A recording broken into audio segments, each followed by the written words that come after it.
Welcome, everybody, to Inside Boxing Daily on the Gruely True Sports Network.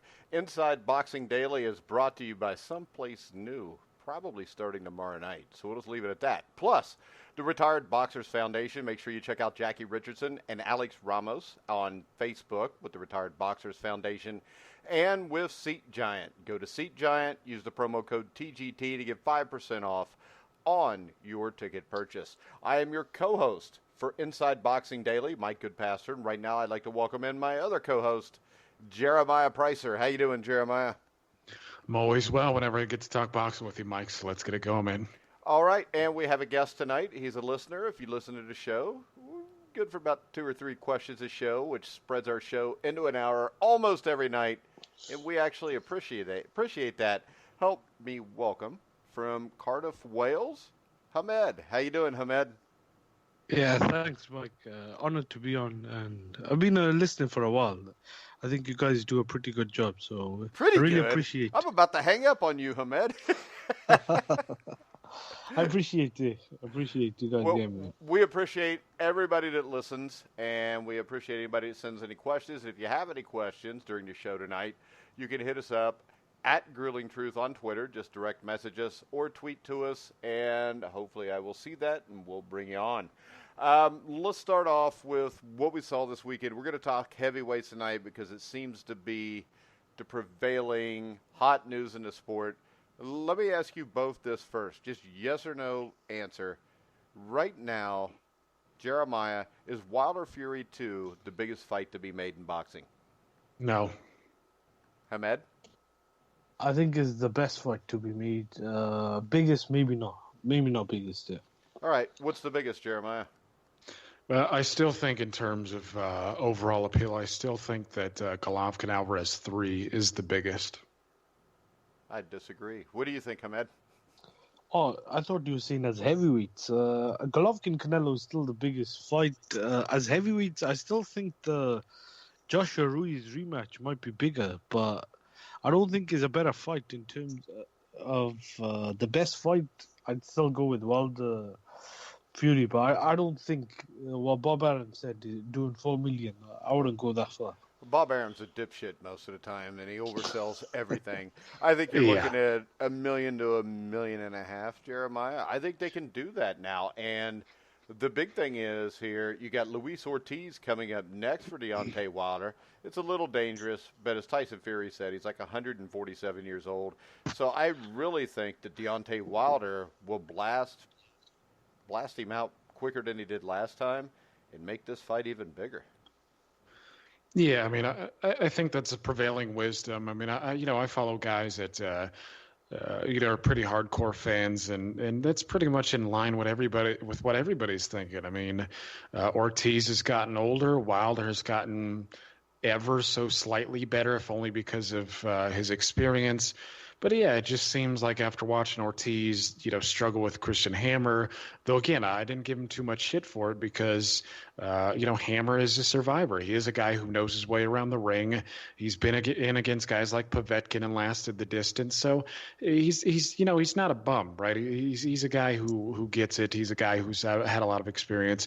But I think that's right. But of course, I think we also have to understand how boxing works, and it's all about perception, right? So if Wilder goes in there and for some reason he struggles even more than he did with Ortiz in the first fight, I think that loses some of the interest. I mean, yeah, it was nice seeing Tyson Fury, going the whole Rocky IV route, the Apollo Creed thing. And I do think that sort of thing is what is going to make a lot of Americans latch on to him quickly because it's an easy sell over here. I mean, we're talking about a guy who's like Irish, but also British. And, there's a big cultural exchange between us and has been for many years. So, and plus he's a big guy, right? Heavyweights have always been a big thing over here. It's a good thing. I think right now 1 million pay-per-view buys seems plausible, but to go to 300,000 to 1 million, I still think that's a pretty far jump. And I do think it will be based on some of the perception. It's whether or not Wilder goes out there, and if he starches him as quickly as he starched Brazil, yeah, then I definitely think the hype for that fight is going to be pretty good, and 1 million pay-per-view buys is plausible. But again, it kind of depends on what we get until that point. I mean, who knows? I mean, Tyson Fury is certainly going to have at least a fight before he gets, the rematch. I mean, he said that, what was it? November is the next date that he's looking at. So again, it all depends on what they do up until that point. But I think 1 million pay-per-view buys is within reason. All right, so Hamed, who do you want to see Fury fight in November? Should he take something riskier, like a Dillian White or Konowski, or should he just go the same route he just did? Maybe he can fight the 5th best German heavyweight in the world. I think a fight with Dillian White would probably be a big fight over here. If he's in the UK, I don't think he will, though, with the contract with ESPN. That's a fight that's probably, I think, is too good to ask for. But a fight with Pulev would be something I'd be up for. But I don't think he'll be fighting anyone on that level. I think he'll probably might be a fringe top 10, someone on the bottom half of the top 10, or maybe someone who's slightly better than Tom Schultz. But I would like to see the Dillian White fight, but I'm not too sure if that will actually happen. All right, Jeremiah, same question. What route do you think he'll go? What route do you think he should? Well, I certainly think he has to step it up from Tom Schwartz. I mean, I think that's a given at this point. When you look at the options that are going to be available, I think Kubrat Pulev is a good option now, because Pulev's just going to be playing the waiting game for the IBF drink, because I think he's been the mandatory for that for quite a while now. But if I was Pulev, I probably wouldn't exercise that option, just because he's still first in line, and what does losing to Tyson Fury do? Again, I'd like to see the fight. I think Pulev is a legitimate top 10 guy, has been for years now. But from his perspective, I think it's a bit risky. And then you look at maybe Dillian White's available. I actually don't think Dillian White is a given to be in contention by the time November rolls around. I think Oscar Rivas is a bit of a scary fight for him. I'm not saying that he loses. I favor him at the moment, but just stylistically, I think that's a tough one, and he could very well lose that one. So I think there's, yet to be seen. Joseph Parker, I think he just signed with to fight Lepai. That wouldn't be a bad fight, though stylistically it wouldn't be that appealing. It's like, who else could he take? Man, I'm looking at the top 10 right now, and it's just like they've even thrown the name Jarrell Miller around. I really hope that's not a serious consideration, seeing as what he's, the trouble he's got himself into lately. But man, it's like I'm looking from 10 to 20, and I'm like, who really could he fight? I mean, the winner of Rock. How much truth? Yeah, sorry to cut you off. How much truth is into the Wilder, the WBC ordering Fury and White for the winner to fight Wilder, even though White's got a fight schedule with Rivas? Yeah, well, here's the thing: is there may be some truth to it, but I just don't think it's that important. The reason I say that is because the WBC is whimsical. They're not always sticking to their word. It's like, when you talk about the sanctions, quote unquote sanctions they made in the Ukraine, and they were talking about, oh well, Mikey Garcia has to fight Luke Campbell, Golovkin has to fight Charlo, Adrian Broner has to fight Jorge Linares. I don't really get too involved in that kind of stuff, just because they change their minds all the time. Actually, for Tyson Fury and Deontay Wilder, remember earlier in the year, they had said that, they're sanctioning the rematch and that's going to go forward. And now all of a sudden, both promoters have backed off, and the WBC seems perfectly content just letting it play out as is. That's because they know they're going to make good, big money either way. So we'll see. We'll see what Dillian White does against Oscar Rivas, but I'm just not convinced that the WBC would make White fight Fury, because they've put White on the back burner for quite a while now, and it's unfortunate. I would have much rather seen White get that shot than a number of other guys, but I just don't think that's I don't think that's a necessity. Yeah, I don't think anything's a necessity when it comes to the alphabet organizations. So when we look at this, Ruiz beat the guy that most people, or a lot of people, consider was number one, and Anthony Joshua Hamed. Yeah. Who do you think is the number one guy right now? And if you had to rank him 1 through 3, what order would you put him in? I think you can make a case for Ruiz, but I mean, there's the old argument. Does one, even though he beat the guy who was considered number one, would that just one win be enough? I think I'd probably have to go with Fury, although I would put Ruiz number two. I don't think Wilder's resume holds up, and that one win Ruiz has, I think, it destroys everything on Wilder's resume, because the best thing he's done is beat Ortiz. But when you look at Ortiz, what has he really done? He's never won a title. I think his best name was Brian Jennings, and the Fury fight. I thought Fury beat Wilder, even though I think it was a lot more competitive when I was watching it live. But I don't think it was as close as some people think.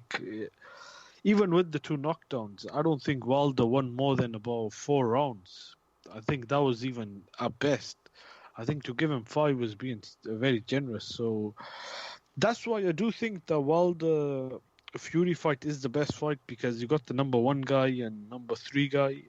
Well, according to Ring, I think is the number 1 and 2 now. But in my opinion, I think that's probably the best fight. But I don't know if it's the biggest at the moment. Maybe next year we'll find out how big that fight will eventually be. But I personally think even if they do 1 million pay-per-view buys, that's very good, and that's a big upgrade. Because if you look at the Canelo and 2 Golovkin fights, I think the first fight did 1.3 million, and then the second one then just over 1 million. And if Wilder and Fury managed to do 1 million, that's saying a lot. I think Bob Arum has completely lost it going to 4 million. That's way over. I don't even know if 2 or 3 fights could sell that many pay-per-view buys, but if it does 1 million, that's a very good number. All right, same question, Jeremiah. 1 through 3. How do you have it? Okay. Well, again, I don't have strong feelings about 2 and 3, but I would have it Fury, Wilder, and then Ruiz. I tried to argue for Fury number 1 over at Transnational, and most people did have the line of logic that, hey, you beat the number 1 guy, you should be the number 1 guy. And he beat him convincingly. So, again, it's not something that I take personal. Like I think there's, it's just there's not enough clarity. But for me, I think that it's clear enough that Fury is the number 1 guy, just because, as Hamed said, Fury, to me, outboxed Wilder clearly, and Wilder had been ranked number 2 for years now. And Fury, I don't like to stack on the Vladimir Klitschko win, but it's hard not to when you look at these things in totality, because it's like, well, hey, he was good enough to beat Vladimir Klitschko not that long ago. And I thought he beat Deontay Wilder 9-3. And to be honest with you, it seemed like a lot of hardcore fans had it about the same as I did. I mean, I saw a number of people have it 10-2. The 2 rounds being the knockdowns in which he hit the canvas in. Wilder, for me, again, it's. I agree that Ruiz's win over Joshua is clear and away better than any of Deontay Wilder's wins. But it's also the thing, like, in terms of longevity, Wilder's a bit more consistent, and it just feels like Wilder and Fury would add a bit more clarity, because it just, like we talked about it, Ruiz, to me, feels like he's in a precarious situation. History is not kind to people who upset these guys in fashion like that. And then you look at his body type, and you get a ton of people now who are like, oh, don't judge a book by its cover. And there's certainly some truth to that, especially when it comes to heavyweights. But the truth also remains that he's kind of an anomaly, right? I mean, guys typically who look like that don't last long, and they certainly don't last that long around the top, at least not the upper echelon of the division. So to me, he feels like he's in a more precarious situation than the other guys. So I would have it Fury, Wilder, and then Ruiz. But again, I don't mind either way, no matter how you mismatch them, except if you have Wilder number 1. I don't think I can buy that right now. No. Can I say something? I was just going to say, The thing that I think you got in, I'm not saying anyone specifically, but I've seen a lot of people on Facebook groups saying it. The thing is, you got to take into context. I think what Ruiz did it should give him at least a top 2 rating, because if Wilder had beaten Joshua instead of Ruiz, I don't think we'd be having this discussion, and I think nearly everyone would be having Wilder ranked as number 1 right now. So what Ruiz did was something that I don't think Fury had the chance, but something Wilder failed to do, which was not only fight Joshua but knock him out. So I do think Ruiz deserves to be at least as good as number 2 on the ratings. Yeah, and when I look at this, I see a few things. Number one, with Fury, he's just got a better resume. I mean, you had the fight against Wilder, which I think 90% of the people, which means outside of the 10% of those Wilder nut huggers that we see on social media, he beat Wilder. He beat Klitschko, and he did it rather easily. He knocked out Christian Hammer, a better version of Christian Hammer than Luis Ortiz decisioned. He beat Derek Chisora twice, and that's a Chisora that was a much better fighter than he is nowadays, especially 2011 he beats him. The thing that stands out to me about Tyson Fury is not just the ability to box and how smart he is in the ring, Jeremiah. The thing that stands out to me is he has had 2 rematches. He had the fight against John McDermott, and McDermott held him to a decision. Second time out, he stops McDermott. Chisora, first time out, decision.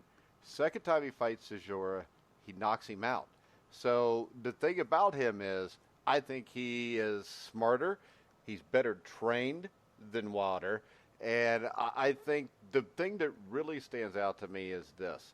The thing that impresses me the most about Tyson Fury is how relaxed he is in the ring, Jeremiah.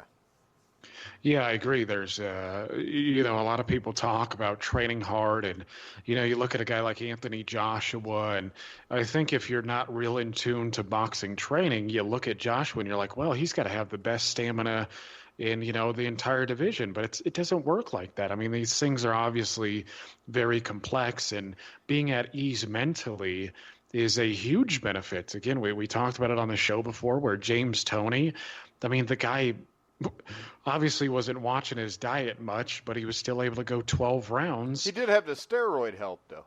Yeah, I think that was temporary, but I don't think he needed steroids to go 12 rounds. Not in that heavyweight division either, by the way. No, I think all he was doing really was running on the treadmill for a bit and then sparring, and that was pretty much his training. But and you looked at the way he, his body shape was, and again, if you didn't know much about the sport, you'd be like, well, this guy can't go 12 rounds. But he was so at ease with, being in the ring that, it calmed him down. And again, he was just easy, he could easily make 12 rounds.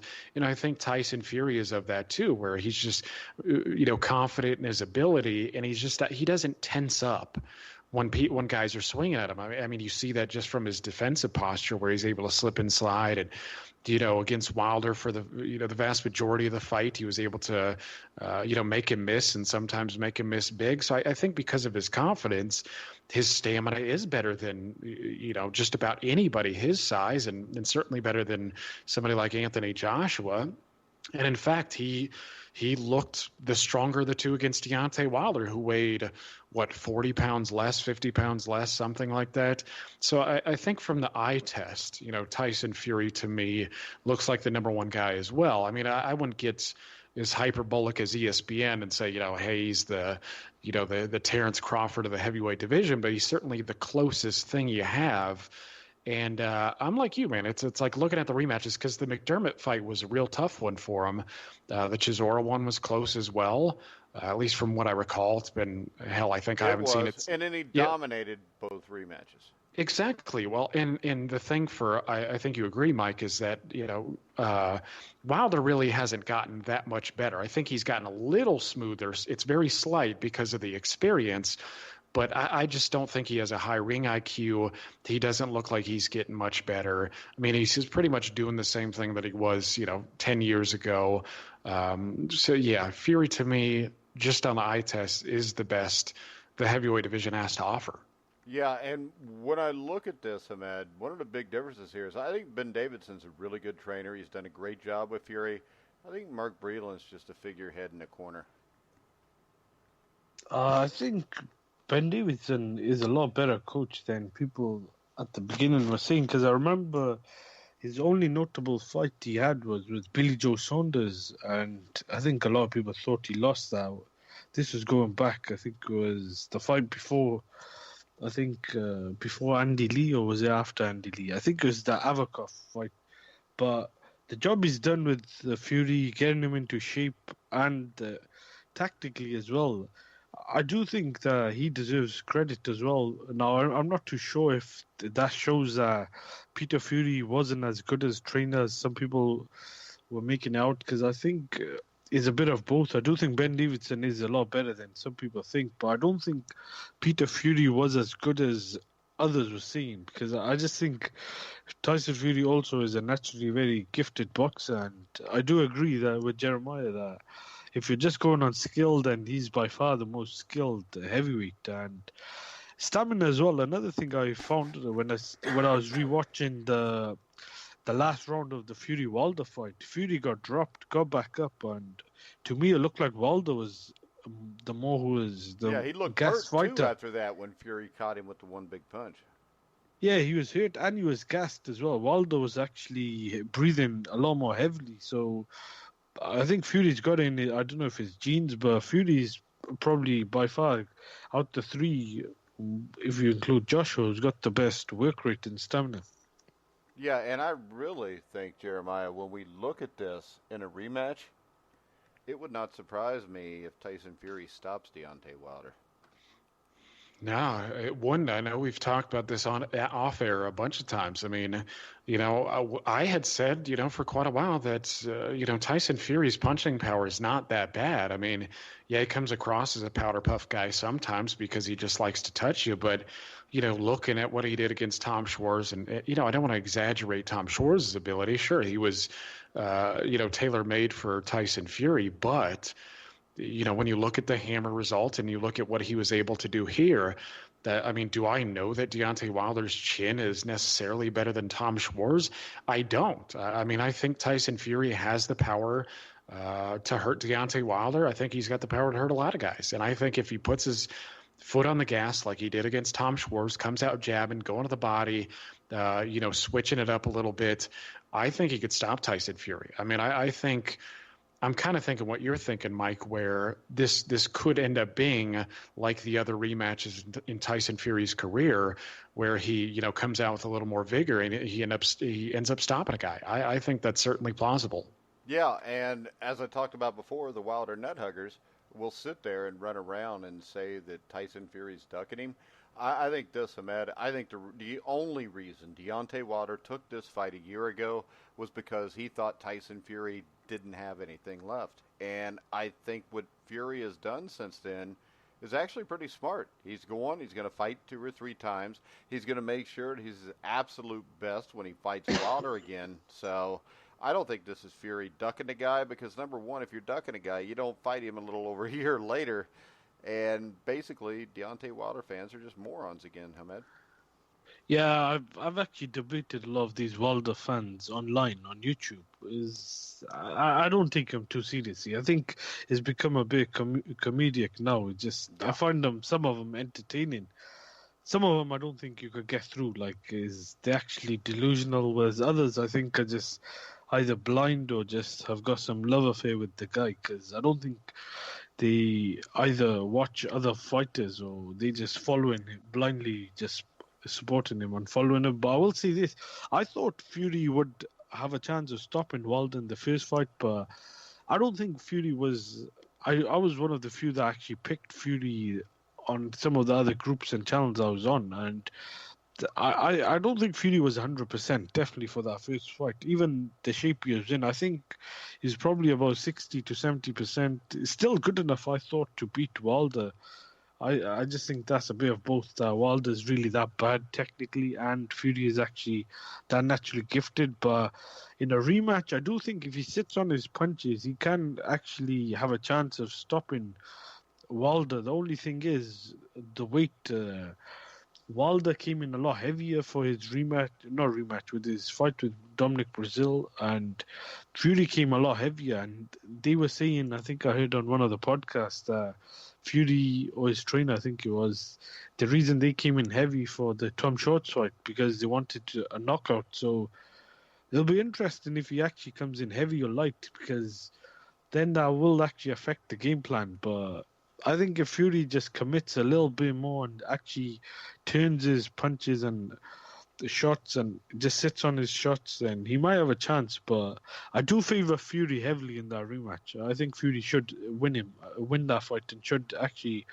dominate Wilder. But I think we've seen with Wilder, all it takes is one punch, and even in that 12th round, Wilder really doesn't need. It doesn't need to be winning rounds. All it'll take is one right hand, and he could end it. Yeah, but I think this. I think against a 100% Fury, I think that one punch is going to be much harder to land. And the thing is this, Jeremiah, he landed that punch a couple times last fight, and Fury still got up. Yeah, he did. I mean, I certainly see the line of reasoning that, all it takes is one right hand, because it's true. I mean, we see that, Deontay Wilder does have the potential to hurt just about anybody at any time. All he needs one of them. And I mean, and it's a great equalizer. But it is also one of those things that, like, to me, a better prepared Tyson Fury will see the right hand better, and he'll be better prepared for it. Because to me, part of the reason he got caught was because he got sloppy at the end there. Just getting a little too flashy. I mean, when you look at the knockdown in the last round, he tried ducking a right hand, and it was really just a piss poor judgment. I mean, he tried ducking the right hand, and it just didn't seem like the right thing to do. Of course, it's easy to say when you're not in the ring itself, so I don't want to get ahead of myself. But it just looked like a bad move. And if he just keeps the jab active and going to the body, because that's one thing that I find interesting about Tyson Fury too, is for a big guy, he actually goes to the body consistently, and it's a rarity because you look at Vladimir Klitschko, he barely ever went to the body. Lewis did every once in a while, but Fury, to me, and I don't know if it's, I'd probably have to go back and look at Tyson Fury's old fights because I don't remember.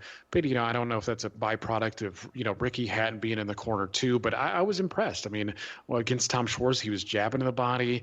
He did throw a left hook. Actually, he touched him up top and then threw a left hook to the body. So I think, he's just got to put it all together. He's got to keep his hands active. And I think this seems to be ignored by a lot of heavyweights anymore, but why don't you just bang to Deontay Wilder's body? He's a skinny guy. He doesn't look like he would take it that well. And, like we also talked about, I think, in the last show, Mike, I think he should put pressure on Deontay Wilder as well. He's the bigger guy.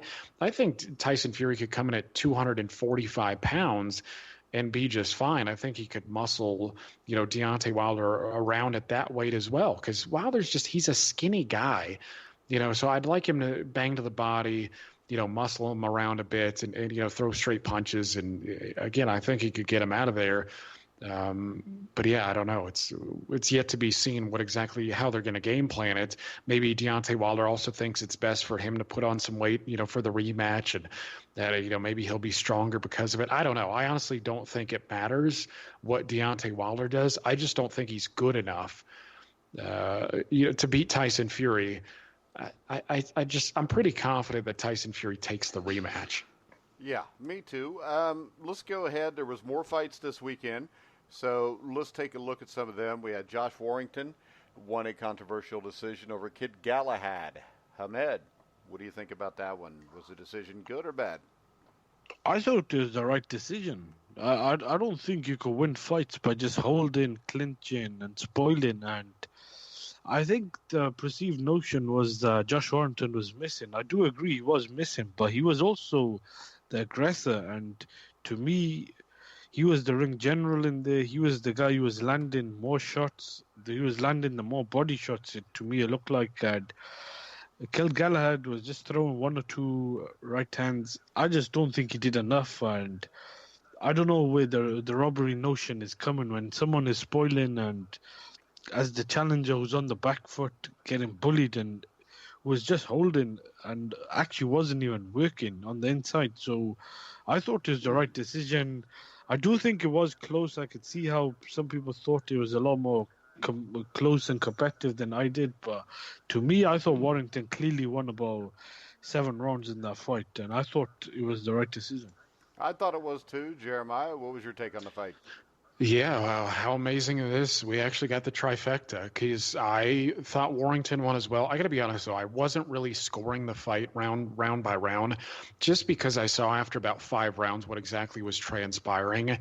And it was just one of those fights where I'm like, I'm not even going to bother because I already know that it's going to be seen as a very close, fight. And, some people would complain about decision and that would be fine. But I didn't score it just because it was so ugly. And I do see, I did see a lot of cries of robbery. When you have something that close, I don't see how you can get that. And I actually was using the same I was saying the same things that Hamed was. I was saying, I don't want to see you win by trying to pot shot, hold, and then, wash, rinse, and repeat. Pot shot, hold, and then, get broken up and then do it all over again. I don't like seeing people do that sort of stuff. Again, I don't mind spoilers per se, but, it's not holding that I want to see while you do it. I mean, if you're, like, Sammy Angot or, and you're moving around or you're, who is it, Miguel Vazquez, who was kind of in that stylistic category where he was ugly to watch, but he was effective in what he was doing, but he wasn't always holding. He was like circling all the time, and he was just kind of touching you. He wasn't really putting a lot of power behind his shots. But I thought the referee should have been far more aggressive in his just overall job of the fight itself. I think he should have been warning Galahad over and over and over again and taking points if he had to. I don't want to see a guy win that way. I know a lot of people are saying, hey, well, Galahad was, he was landing the cleaner shots. I suppose I could see that argument. Again, I did see Galahad land a decent number of lead straight punches, but he just wasn't doing much else. I mean, he was tying up too much. Warrington, to me, was working inside a bit more. And it's not as if I even saw some people say that, what was Warrington land over? It's not as if Warrington was missing completely. I did see him, throw the jab a few times and land, connect with a few straight shots. The body punches weren't always clean, but to me, they take some sort of toll, even if they're landing on your arms, even if they're slightly landing on your body. I thought Warrington won. So no cries of robbery here. And another thing is, I was just going to say, I had the radio on, so it was on BBC 5 Live, the commentary, and I had a stream on my phone on, BT Sport. They both were seeing 2 different fights. I think some people were either just blindly falling for the notion. I think that BT, it was Richie Woodall, the commentary was very bad because the fight was actually bad. They thought that Galahad was winning, but if you actually paid attention to the fight, and what I thought was Warrington was in control, and that's how I think the commentary on the radio had it. And to me, what I saw was what they were seeing. And another thing is, control is a very important criteria. When people talk about Mayweather and guys like Ward, they were clinching in a lot of their fights, but for majority of their fights, at least I think 1 or 2, maybe Ward with Kovalev and Mayweather with Castillo, I thought they were in control of their fights, and I don't think Galahad was in control of that fight. I thought he was getting outworked, and I thought Warrington clearly won that fight. All right, next up, Glowacki, Breedis. That had an interesting ending. I actually enjoyed it. So I don't blame him for catching him with the elbow because he did get punched in the back of the head on purpose. Yeah, no, that certainly was an interesting finish to a fight for sure. They're going to file a protest. I've already heard about that.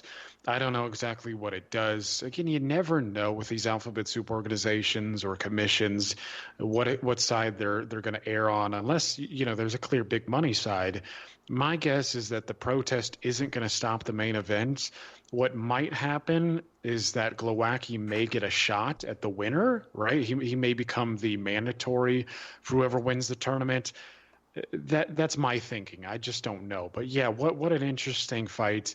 And as I said on Twitter, it's like when you got two birds working one fight, I mean, what do you expect is going to happen? I mean, Adelaide as a judge and Robert, who is 74. And my thing isn't that I think a guy should have to retire just because he's a certain age. I mean, if you're competent, you're competent. But in the case of Robert Byrd, I don't think that is the case. I mean, he's messed up a good number of calls, and this fight was just atrocious. I mean, not only did you have the punch in the back of the head and then the elbow. And if I'm not mistaken, Maris Breedis has a background in Muay Thai. If I'm not mistaken, that's what I've heard. So, and he said himself that it was intentional. And then Robert Byrd allows them to fight on for 10, 15 seconds. And the bell is ringing loudly and continuously for about 6 of those. Then he allows Glowacki to get dropped and hurt. And then he just tells the dude to go to his corner and, hey, you got about 30 seconds to recover. And then he gets blown out, not long after. It was just a terrible, terrible job. And honestly, I think the result should be a no contest. I wish that the World Boxing Series was a bit more fluid in the way they were able to go about things, because it is a good thing for the sport, and I really enjoy it so far. But we do see some mishaps, like Nonito Donaire making his way to the finals against Inua after, an injury to Burnett and Tate. So I don't like that, and I don't like the way this played out. It was awful. Again, I'd like to see it a no contest, and I'd like to see a rematch as quickly as they can get it through. But again, I don't think so. It just doesn't seem like the World Boxing Super Series has shown much fluidity, and they're just going to have the main event, Dorticos versus Breedis, and then maybe, again, Glowacki gets a shot afterwards. So let's go this way. Dorticos and Breedis. Who do you like in that fight, Herman? Ooh, good question. I did pick Dorticos over Tabiti. I don't know why so many people thought Tabiti was going to win. I just seen one fight of his with, I can't remember the guy's name, previous round, and all I seen was clinching. With Breidis, I think Breidis does have power. I would probably slightly favor Breidis, but to me it looks like Breidis has just been getting a lot of, I wouldn't say help, but he's been getting the good end of officiating, because I thought Robert Byrd really could have taken more than 1 point. He could have taken 2 points, and I think some referees might have even disqualified Breidis. I do think that might have been a bit maybe extreme. Well, yeah, isn't that what's supposed to happen? I mean, that was an intentional foul. I think you're supposed to automatically deduct so 2 points. So was Glowacki's foul. That was intentional. But the one was a lot more damaging. Glowacki. Don't give me that. If Glowacki doesn't do what he does, Breedis doesn't hit him with the elbow.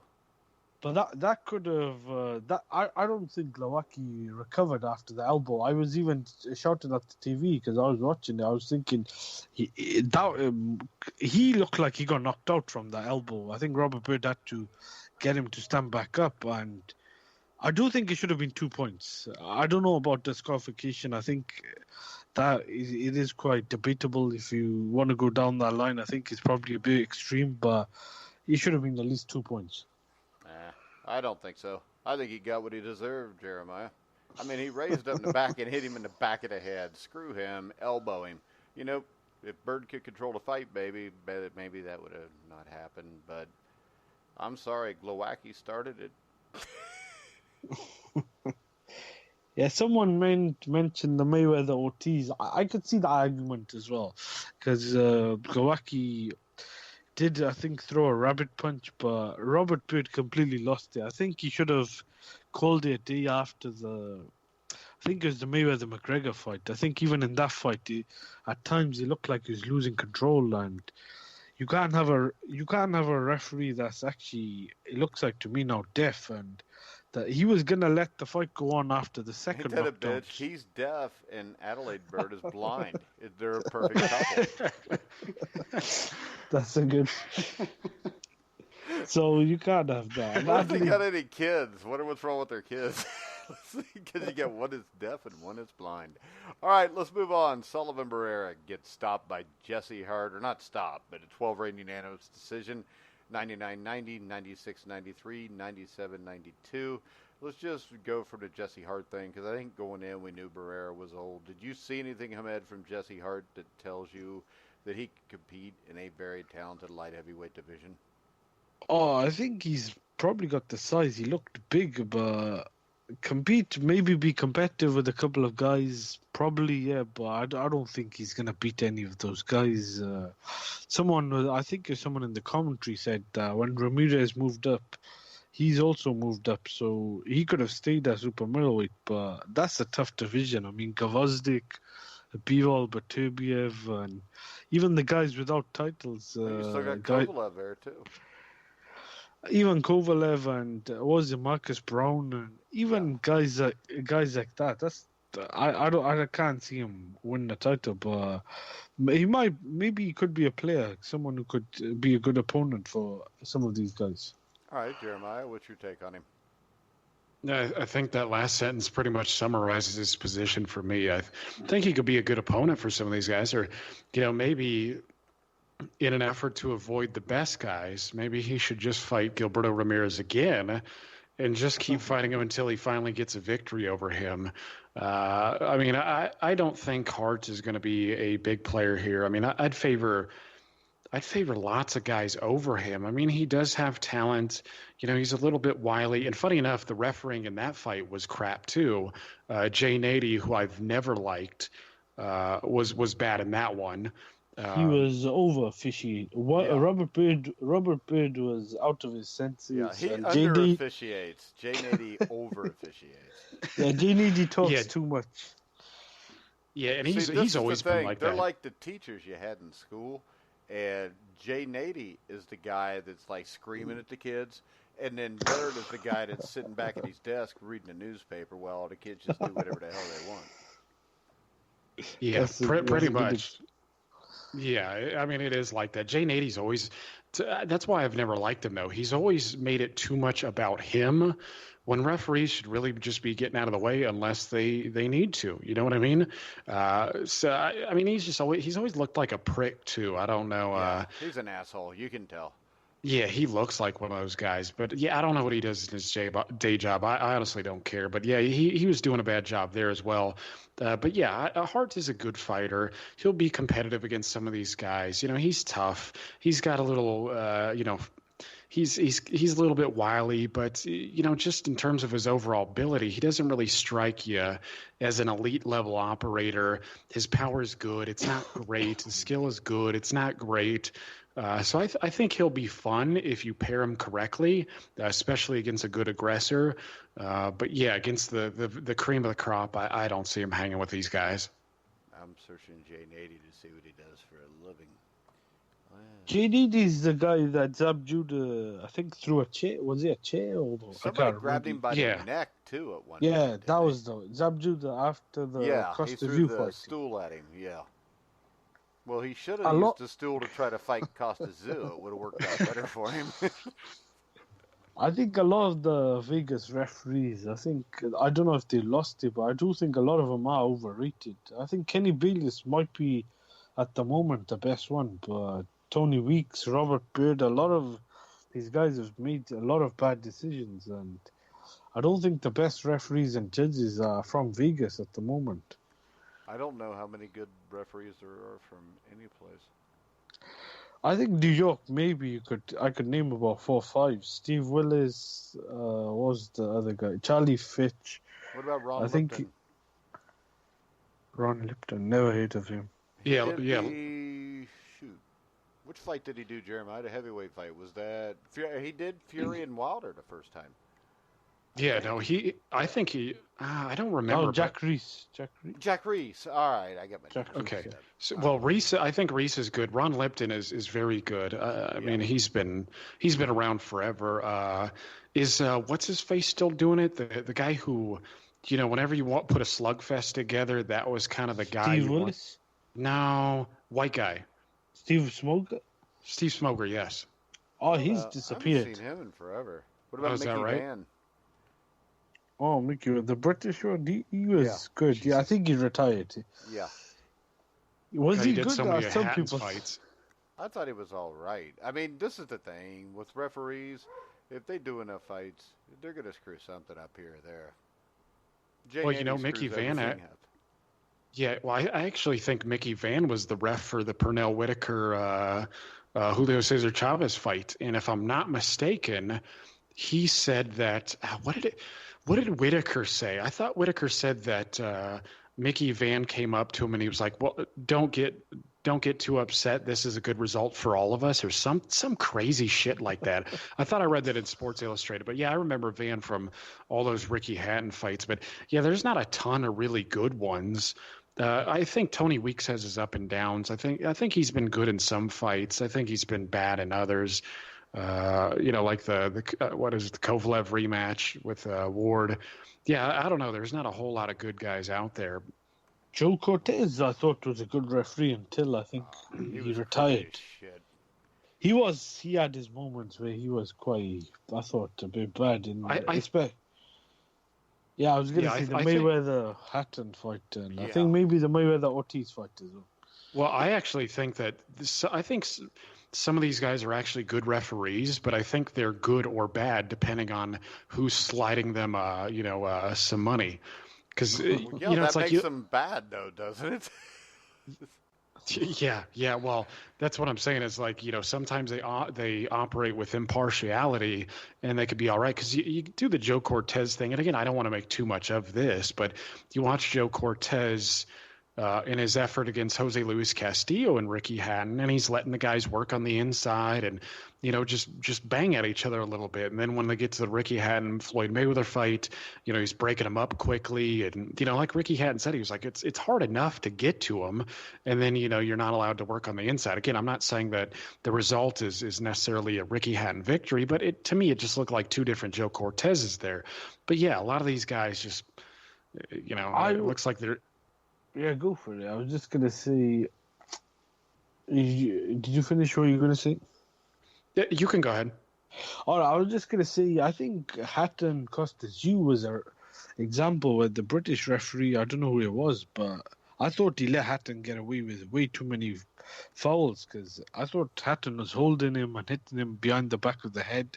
Whereas with the Mayweather fight, it's like his one was under officiated, and the other one I thought was over officiated. I think Cortez was a bit too involved with Mayweather, but with Costas, I thought Hatton roughhoused him a lot. I don't know if that would have made a difference, because Hatton on that night looked really good at 140, but to me it looked like he was roughing up Costas a lot, and some of it looked like it was illegal, like the wrestling and the headlock. I don't know if it's headlocks, but he was definitely punching him at the back of the head.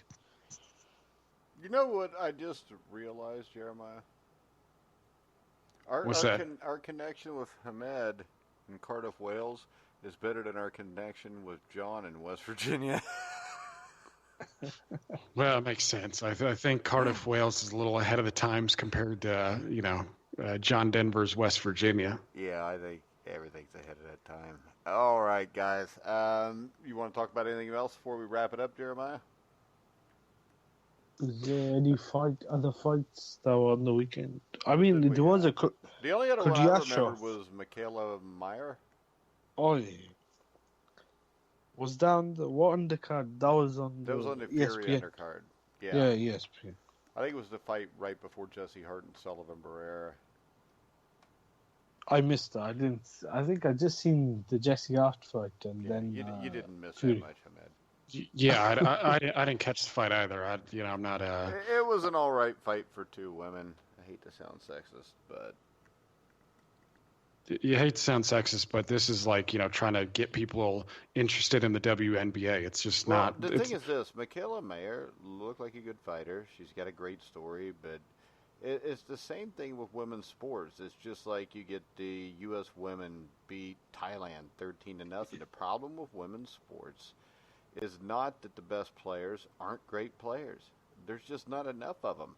I mean, my comparison was, if you look at college basketball with UCLA in the 1960s, they were so dominant because they had all the best players, but there was no competition.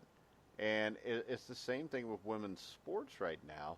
And until countries like Thailand and them step it up a little bit, it kind of relegates women's sports, to minor league status because there's not a whole lot of competition in almost any sport, you know?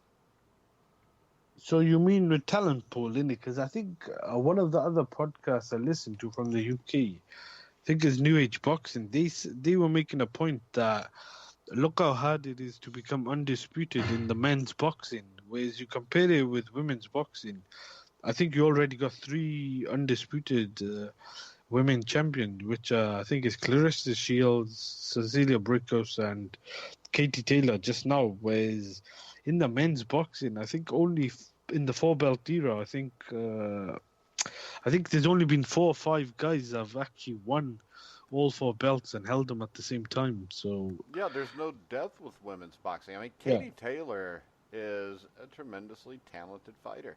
Clarissa Shields got talent. Michaela Meyer does. But when you look at these, I mean, how many women are even ranked by BoxRec in Clarissa Shields' division, Jeremiah? Was it like 35 or 40? Well, yeah, actually, I think if you combine 160 and 168, I think it's about 50, I believe. And at lightweight, where Katie Taylor is, just in that singular division, there's more, there's more in that division than there is combined with 160, 168. But that's the thing, too, is I think at 168, I think there's only like 15 people who are ranked. But this is the thing is women's boxing can improve, but it's never going to be that interesting to me because it's just not a career choice for women. I mean, it's just not something by and How large. many real knockout punchers do you see in women's boxing? And Yeah, well, the thing is this. I grew up during the 90s, and when Christy Martin debuted on the Tyson-Bruno undercard, the second fight, everybody talked about after that, her, Mia St. John, and all these women were going to revolutionize the sport, and then they retired, and then it went away for 10 or 15 years until, except for Layla Ali, and then Layla Ali was going to revolutionize it. But the problem is this. If you don't have somebody that's competitive with you, you just lose interest. Layla Ali retired. You didn't hear about any women's boxing for almost a decade. And then we get Katie Taylor and what's the other moron? Cecilia Brickhouse Yeah, was Cecilia sold Brickhouse. She's by a hell of a HBO. fighter. Yeah, She's a but good fighter. she was on HBO, but nobody even knew because nobody watched it because that was one of their main fights.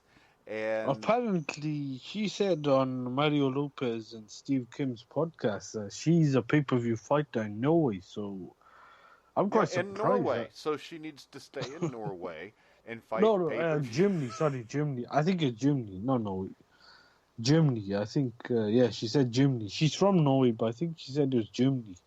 Yeah, I know it's one way or the other there. I know she does well in Norway and Germany. But the thing is this, there's no pay-per-view women's fighter that exists. They tried to make was it Christina Hammer and Clarissa Shields into a huge fight, and it wasn't. It got like 200,000 or 300,000 views on Showtime because nobody cares. And it's not sexist to say that. It's just true.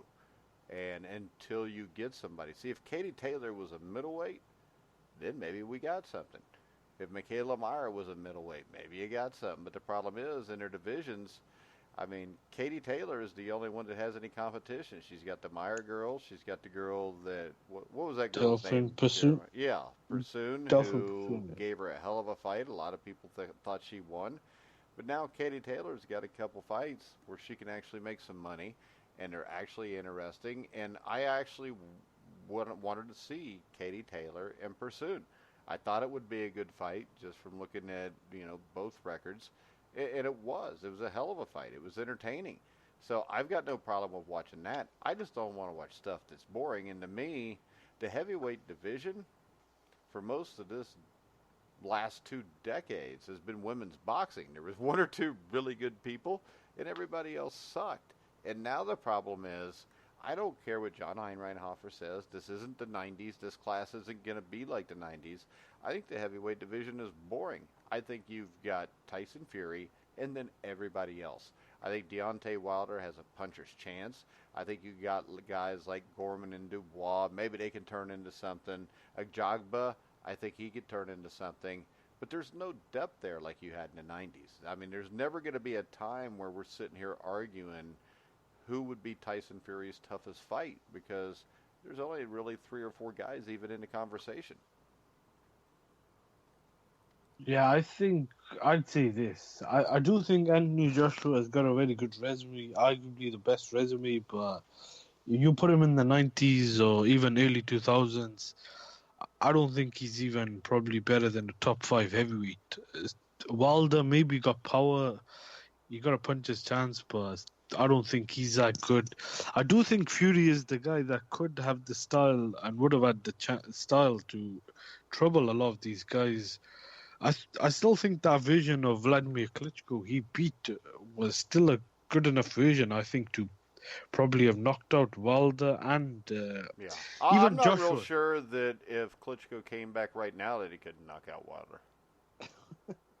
Even Joshua, I think if that fight with Joshua was a couple of years, I think that is a bit unfair though, because at that time I think Joshua was quite young. But if they both fought and they're both in their prime, I think Klitschko would knock Joshua out. And the thing is, you take away Fury, then the talent isn't very deep. You got guys like Pulev and Konaksky.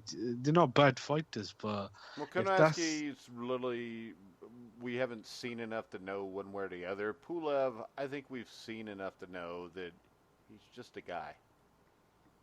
yeah.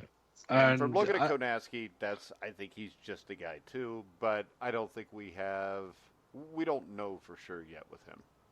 I think Usyk could be the guy. Yeah. Size would be the only problem, but if you're going by skill, merit, and ability, then I think outside Fury, I'd say Usyk might have the chance to outbox a lot of these big guys who are, to me, not as skillful. I do think Wilder might have the power, maybe if he could clip Usyk to stop him, but I'll you tell you take away though, the. Hamed, from looking at Usyk, he don't look like a guy even if Wilder clipped him that necessarily is going to go anywhere.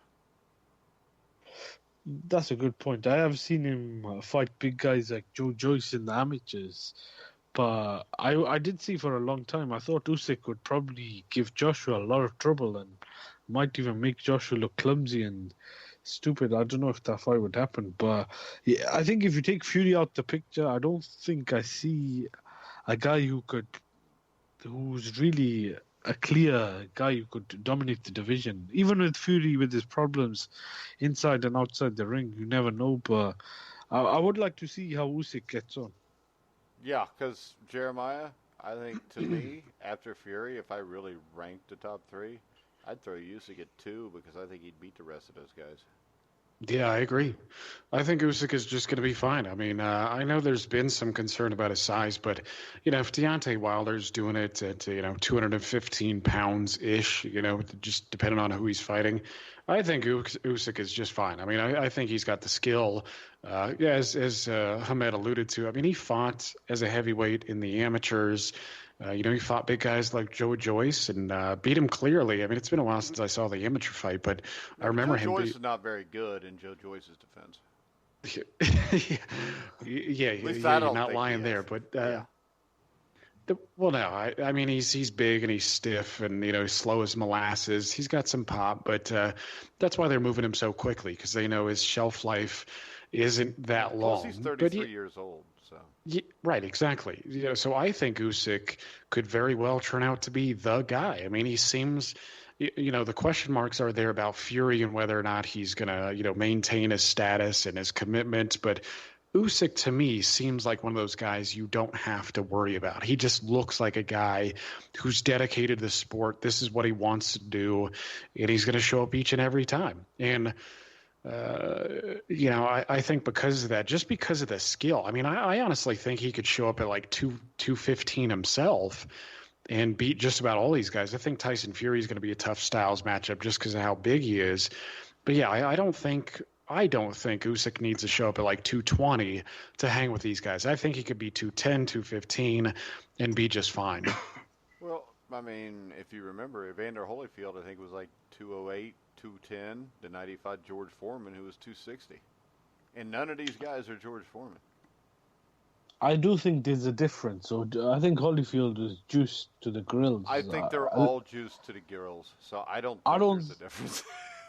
No, what I mean is with Usyk, unless he puts on that much muscle, I don't think is not the same with the Holyfield. If you compare him, that first fight with Riddick Bowe to the fight with Tyson, that first fight is like two different guys in there. So if Usyk comes in at the same weight and he's only putting about 5 or 10 pounds, I do think weight matters because if you compare the fight with Dillian White and Joseph Parker, I know Joseph Parker is not really that good, maybe a top 10, but the way he was using his weight, White was, and just pushing him around, just wrestling him, that can take effect. I would like to see how Usyk gets on first before I make a judgment, because I think for him to do what he did at cruiserweight, at heavyweight, will be tough. To clean out the heavyweight division might be, I think, maybe a lot tougher, and with the size and disadvantage he's going to give away, might be a bit more of a big ask. But I do think he's got the skills to definitely give it a try. Yeah, and I think the big thing here is, Hamed, outside of Tyson Fury, I don't see too many of the guys with a whole bunch of skills. Yeah, that's true. Yeah, I don't think it's a good division. I think I put it like this. I do think is a lot more evenly matched than when it was in the Klitschko era. I thought that when it was that era, it was just two guys on a different level. We talk about Vladimir and Vitaly when they both were champions, but I think right now is a lot more evenly matched. I think Fury might have the capability of maybe going on to become the number one guy, but it's not really a deep division. Yeah. Jeremiah, anything else you want to bring up?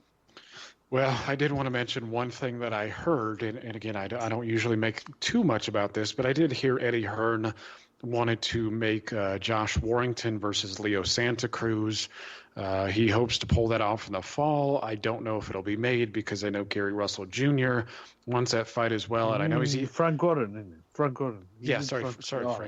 Frank Warren. Sorry. Yeah, but I know Gary Russell Jr. really wants that fight badly. Gary Russell's already fought this year, though. He only fights once a year, right? Yeah, I know. So, yeah, we're talking about a big stretch here, But, Gary Russell did.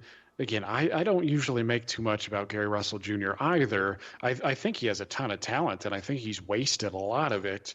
If he beats Leo Santa Cruz, I think he could prove himself to be the best featherweight, I think, since Vasyl Lomachenko, who he lost to a while back. And I think that says something in itself, because I think the featherweight division has been pretty good after Lomachenko left. With Frampton and Santa Cruz and Oscar Valdez, I think it's a pretty sturdy class. So I personally, I'd rather see Gary Russell Jr. versus Leo Santa Cruz, because I know they've been on the same side of the aisle for a long time, yet it's never come off. But if Warrington ends up getting that fight, I think that's a fun styles matchup. I'd favor Santa Cruz there, but again, I think that would be a damn fun fight. All right. Can I say something? Because I think there was one topic I think I want to talk about. The lineal I was champion. going to ask you if you had anything else to talk about anyway. Oh, the lineal championship status. I was just going to say, is there a lineal champion with that division, featherweight, before I talk about the heavyweights? Jeremiah? No, there's not. I mean, you haven't had the 1 and 2 guys fight one another, so no, there hasn't been one. And actually, you might have had one with Vasyl Lomachenko had Nicholas Walters not moved up, because technically Vasyl Lomachenko beat 2 guys who eventually made the number 1 ranking, at least for the Ring magazine. But yeah, Walters was the number 1 guy before he moved up to 130. But yeah, I don't think we've had a lineal champion since I'm trying to think. What's it, Dene? Who? No, actually, Dene didn't. I was going to say Dene, but that's the wrong weight class. Yeah, well, I'm trying to think, because actually Nassim Hamed was the lineal champion after he beat, I think it was Tom Johnson, who beat the Puerto Rican guy Vasquez, and then Barrera beat Hamed, and then Barrera lost to Pacquiao. Yeah. And then I think it was vacated after that. And I don't think we've had a clear lineal guy since then. I was gonna say with the heavyweights, I was listening to Michael Montero. I think this is quite debatable. I was gonna say with Fury, there are a lot of people that consider him lineal. I'm kind of split. I think he is I in a think way. ESPN does after what we saw. I think they went overboard. They kept. Oh, Yeah. yeah, they went overboard. But you know the good thing about them going overboard is maybe some younger kids now will know what a lineal champion is. But it's one thing to keep mentioning, but they kept mentioning it, Yeah. and it was They beat it to death. it's like a broken record. I do think though, he did beat the guy who beat the guy, which was Klitschko.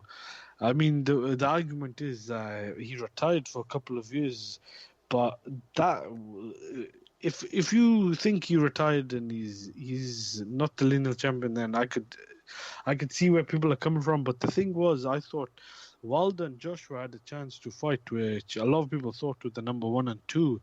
And if they did, I think the winner of that would have had a claim to have overtaken Fury. But since they never, Fury, I thought he did come back and he still fought.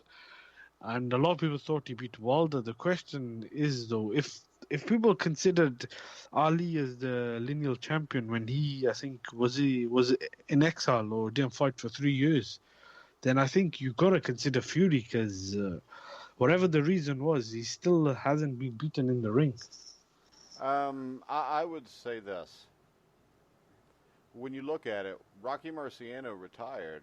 They immediately had Floyd Patterson fight Archie Moore. This has happened through history. It didn't happen on this one. But he didn't fight for over 2 years. And then his first 2 fights back were guys that might have been ranked in the top 1,000.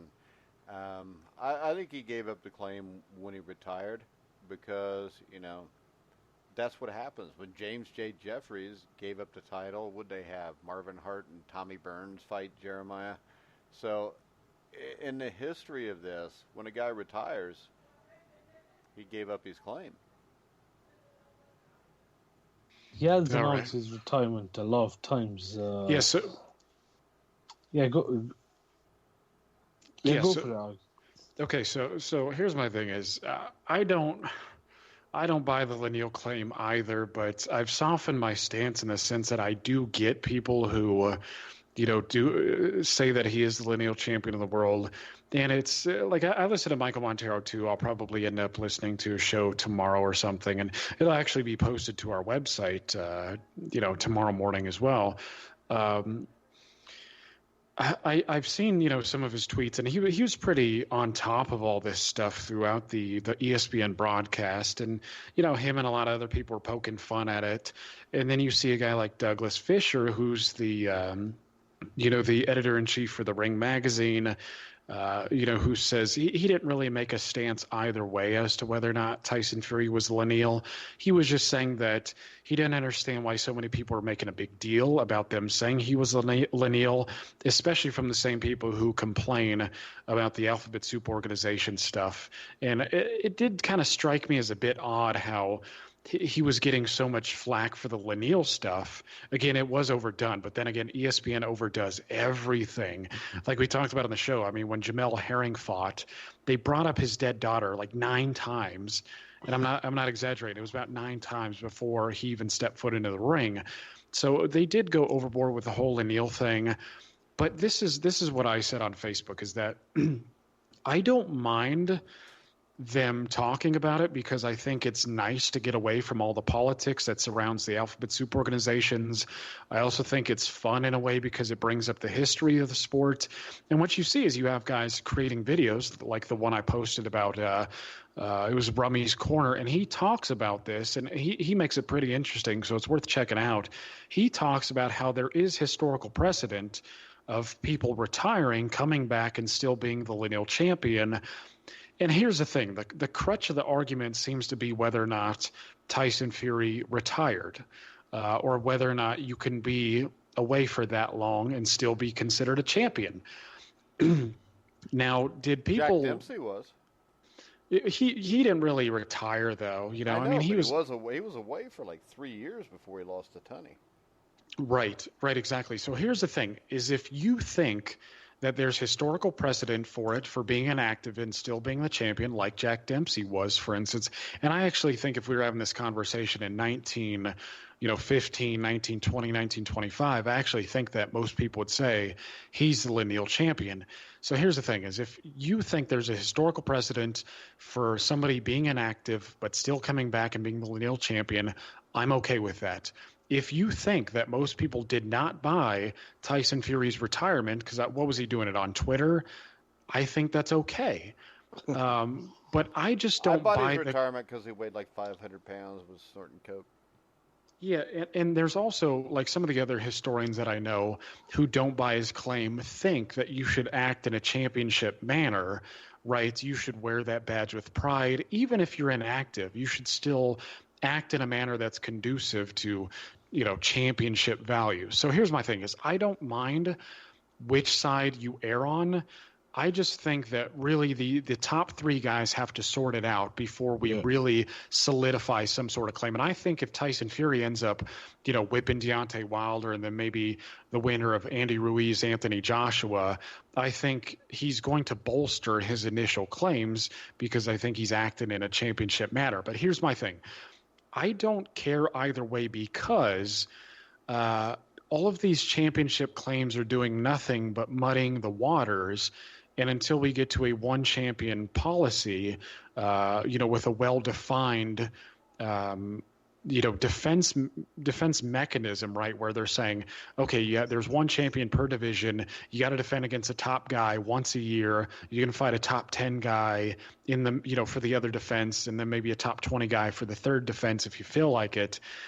To me, it's just all the championship claims are not really helping the sport itself. But I find the lineal championship claim cool just because it's got history. So I don't buy his claim, but if he ends up beating these guys, he solidifies it. Yeah, I think the thing is this. I wouldn't force it down anyone's throat, like saying, if you believe it, then you believe it. If you don't, it is. I have made a strong stance on why I think he is, because if you study the Ring magazine and then you study the lineage, Ring magazine has kind of broken their rules, and to me, they've lost credibility when they've really the lineage should be the number one and number two guy if there's a vacant status. But they've, I think, sanctioned fights with the number one guy and the number three guy. I think they might have even done it with the number four and number five.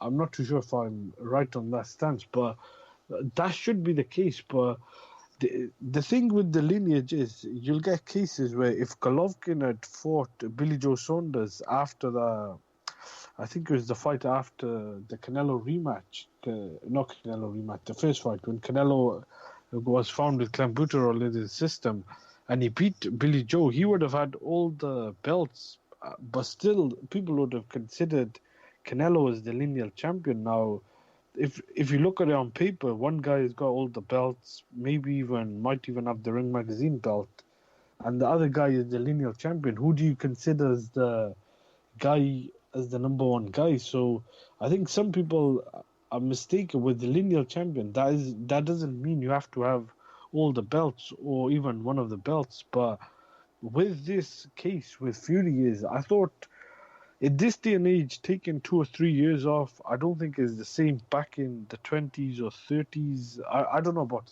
20s and 30s, maybe 40s, 50s, where guys were fighting a lot more than now, where they fight once a year.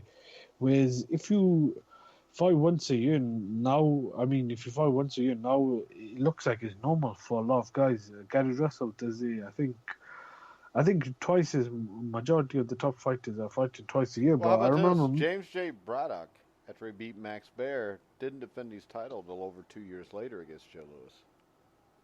That's a long time. Yes, so Mayweather was doing it for a while. I don't know if he was the lineal champion at the time, but a lot of the guys have fought once or twice a year. So the thing, I look at it, I don't think Fury retired, even though he has, I don't know if he's shown signs of having bipolar, has said one thing and then done the other, but I think he was not allowed to fight at that time because he was facing a case with, I think it was UCAD.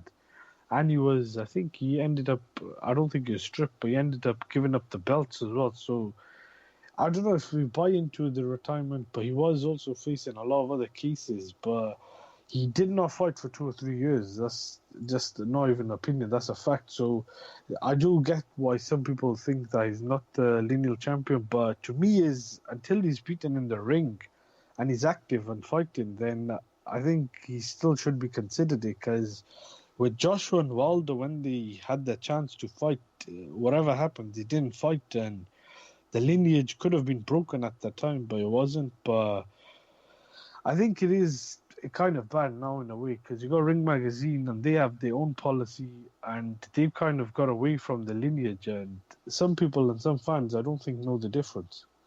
So, my point would be this. Muhammad Ali, when he fought Larry Holmes October of 1980, was he still the lineal champion? 1980. Yeah, I mean, wasn't he considered the lineal still? He retired September, 15th, 1978, after he beat Leon Spinks. Right. So, was he still the lineal champion 2 years later when he fought Larry Holmes? But he had retired. Well, and didn't some people still consider him the lineal champ when he fought Joe Frazier? I mean, this is the problem. Yeah, but when he fought Joe Frazier, he was the lineal champion because he did nothing to have that taken away from him. And really, Jimmy Ellis won that tournament that they put together, and Joe Frazier didn't join the tournament, so the New York State Athletic Commission made him their champion.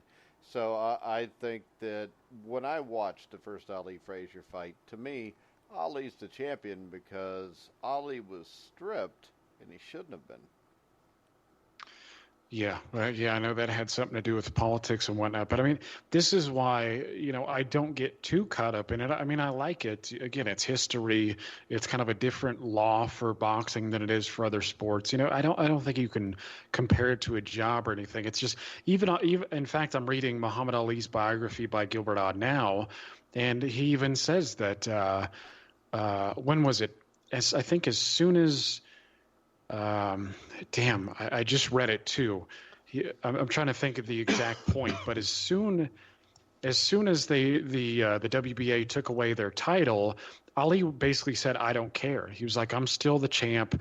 The law of the land in boxing is, for the champ to lose his title, he has to die, retire, or get beaten, and I haven't been either." So, again, boxing has that mentality has permeated boxing for many, many years. So again, I don't care whether or not you think Fury is the man or whether he's not the man. But to me, whether or not he is lineal, he looks like the best heavyweight in the world to me.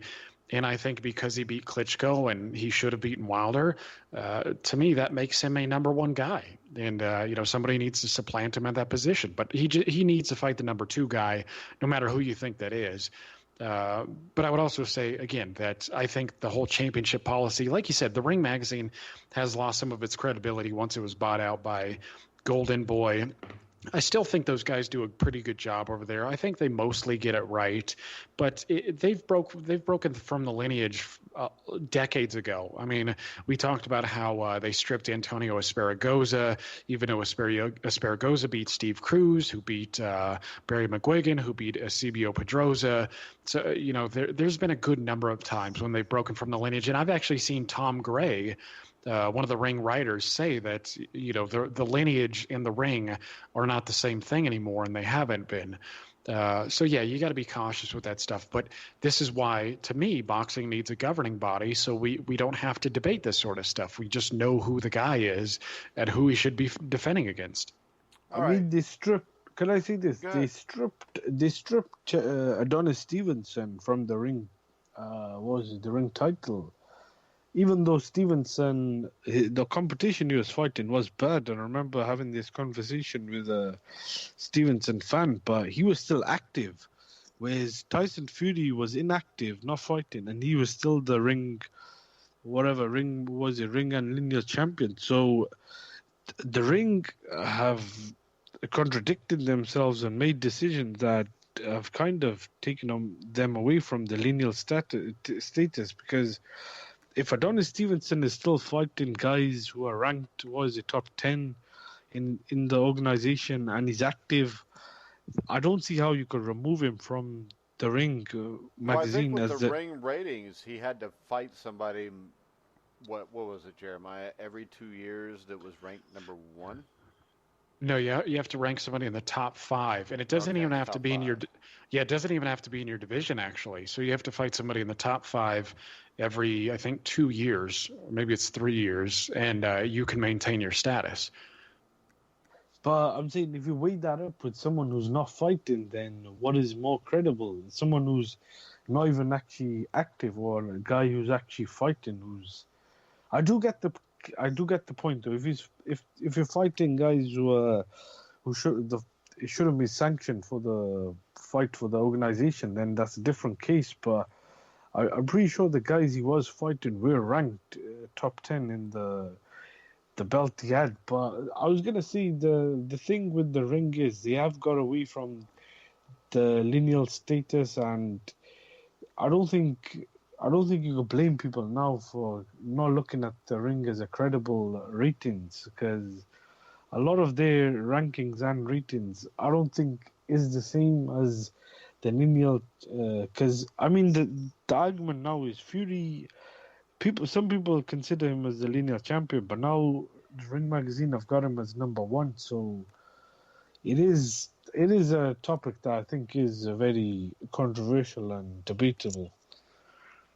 Yeah, and it's one that you can see both sides on, as Jeremiah said. So screw it. From now on, Tyson Fury is heavyweight champion of the world. He's the man. It has been spoken, so it will be. It's official right. now. Yeah, it's official now. All right, guys. I think we gotta let Hamed go so he can go to bed. It's like 4:00 in the morning where he's at. Yeah, it's pretty late. It's good being on. I do appreciate It was you guys having. great to have you on. Tomorrow night, we will have ring announcer Thomas Trivers, straight from the Josh Warrington Kid Galahad fight. He'll be on the show tomorrow night to talk a little bit about those fights and maybe a little Tyson Fury, because I know he's friends with Tyson. And Wednesday night, we'll have John Responte, who was one of the authors with Dennis Taylor on Intimate Warfare, the book about Gotti and Ward. And Friday night, we will have former heavyweight fighter Nate Tubbs, who's now a promoter. He knocked out Corey Sanders in the second round back in 1994, and I think he did it in South Africa. And Thursday night, we're looking at Alex Ramos possibly being on, one of the top middleweight amateur fighters in the history of the United States, actually in the world. He was a great amateur fighter. Went on to be a top 10 middleweight for a short time. So that is our week, the way it shapes up right now. Jeremiah, do you have any final words? Nah, final words. Actually, the Warrington thing was my last go, but I mean, I'm excited to have some of these guests on, and Triber's always fun to have on. He's always got a youthful energy about him, and That's he's always young. Yeah, you're right. Yeah, no, but he's a good guy. I always like having him on. He's just youthful and exuberant, and just good guy. Yeah, it makes up for my old, everything was better back when I was younger shit. Exactly. Ahmed, anything you want to say before we wrap it up? I was just going to say, what about the weekly show? I don't think I've heard you guys have done that for a couple of weeks now. Yeah, that's John Einreinhofer's schedule has been an issue there, so... he's been doing the lawyer. Yeah, he's been doing the lawyer thing and been caught up in that stuff. And he also said he had something with his mom going on too. He didn't specify, so he's just been out of commission for a little while. But we look forward to having him on. We were actually hoping to have him on tonight, but me and him could have fought over Tyson Fury and Deontay Wilder. Exactly. Yeah, but we're hoping at least by next Sunday we'll have him back on. Well, see, the way I'd like to look at it is this. He has admitted defeat, and that Tyson Fury is much better than Deontay Wilder. That's why he didn't want to be on. In my own head, that's what I see. All right, guys, tomorrow at 1 o'clock, you can hear Survive in Advance with myself and Steve Risley. We'll be talking about the trades and free agency going on in the NBA. Me and Bobby Sheridan will be on at 3 with your top plays of the day. And we will be back, me and Jeremiah, tomorrow night at 11 o'clock with ring announcer Thomas Triber. Make sure you check out our sponsors, including Alex Ramos and Jackie Richardson at the Retired Boxers Foundation and Seat Giant. So we're going to go ahead and wrap it up. Let me remind you, you can hear all of our podcasts on iHeartRadio, Spotify, Spreaker, Stitcher, wherever you find sports podcasts, you'll find The Grueling Truth. So for Hamed, Jeremiah Preisser, I'm Mike Goodpaster. You've been listening to The Grueling Truth, where the legends speak.